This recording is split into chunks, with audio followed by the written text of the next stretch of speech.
Almost everyone uses credit cards, but often if you pay faithfully, you might find that your balance stays about the same or maybe even goes up. Has this ever happened to you? Do you want to know why? Well, I'm about to show you.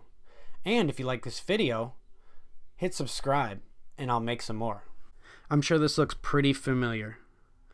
And credit cards aren't all bad, and I'm not totally going to trash credit cards and tell you not to use them. However, the bad part is the minimum payment. People are often tricked into believing that they can have more debt because they'll have a smaller payment. If they just only have a minimum payment, maybe only pay $20 and you will have $1,000 to spend. That sounds like a great thing, but in the long run it isn't, and I'm going to show you why. Annual percentage rate is something that you see everywhere, but people often don't understand. To make this super easy, the APR is made up of two things: a prime rate plus the bank rate. The prime rate is the best interest rate for the best customer with the highest credit, and the bank rate is their markup, which is price for risk. So we'll say if you had a 15% APR, maybe the prime rate would be 5%. You can look that up on Wall Street Journal. Every day it's posted what the prime rate is going to be, and then whatever the bank rate markup is, maybe 10%. So you'd have a 15% APR. There's two different kinds. There's a fixed kind, which pretty much stays the same the entire time of the period that you have the agreement, the contract would have you. And then the variable. The variable is not the one you want. That means that if the prime goes up, then your rate will obviously go up. Or if they decide to price in some extra risk because you're having some defaults or something like that, they can go up. So here's the basic calculation for APR. This should be something that everyone pretty much knows, but a lot of people kind of ignore it. And the way it looks on this blackboard here looks kind of complex, kind of annoying, and probably something you don't want to do. So what I want you to do is just grab a piece of paper and just walk through a super simple exercise so you can kind of learn how it works. And you have $1,000 balance on your credit card. You only have to pay 2% to keep that balance at $1,000, and you have 18% APR. Right now you're like, maybe I don't want to do this. Just bear with me, it'll be easy. First, you multiply that balance of $1,000 by the minimum of 2%. So you get a minimum payment of $20. That sounds great. That seems really amazing, right? So with that, you would think you pay $20 and your balance would go to $980, but that's not really exactly how it works. You take the APR of 18%, divide that by 12. Then you use that number,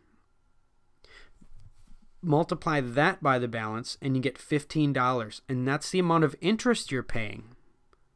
So the next step here that you will do is the minimum payment of $20, which was done in the first piece here you did, and minus the interest that you paid, which is the second one, which leaves you with only a $5 payment.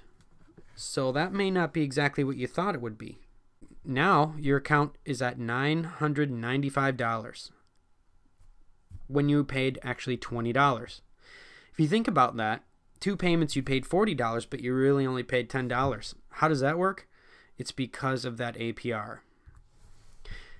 Keep this equation handy and go through this step alone on your own credit and see how that minimum payment has affected you. Also, be aware that there are monthly and daily APRs. The monthly is called APR. You divide that by 12 in that same exact equation. A daily is divided by 365. The daily is called daily periodic rate. You divide by 365, pretty simple, and you get that 49. Now you do the same exact thing, and you have your first day's interest of 49 cents. Not too bad. 49 cents interest per day. One might think that's bad, one might think that's good. It's very subjective. However, when you crunch the numbers, you can go to the compound interest calculator at calculators.com and see the damage. The principal of $1,000 with a rate of 18% compounded daily, it would take, let's say you were going to pay that for 3 years, you would pay $1,715.78. So technically, If you waited 3 years to pay that, which is probably what you'd be doing with your minimum payment, you're basically going to pay double. So that $1,000 that you spent, you actually paid $2,000 for whatever that was, whether it be an asset or an experience or whatever. So to keep things simple, I have a page on Facebook called the Everyday Investor Club. This is the logo you'll see there when you go there. Just hit like and this will show up in your feed, and videos like this and commentary about investing in business is basically free of charge. My mission is to help everybody have economic empowerment, no matter who you are. So if you like this, hit subscribe and I'll make more videos.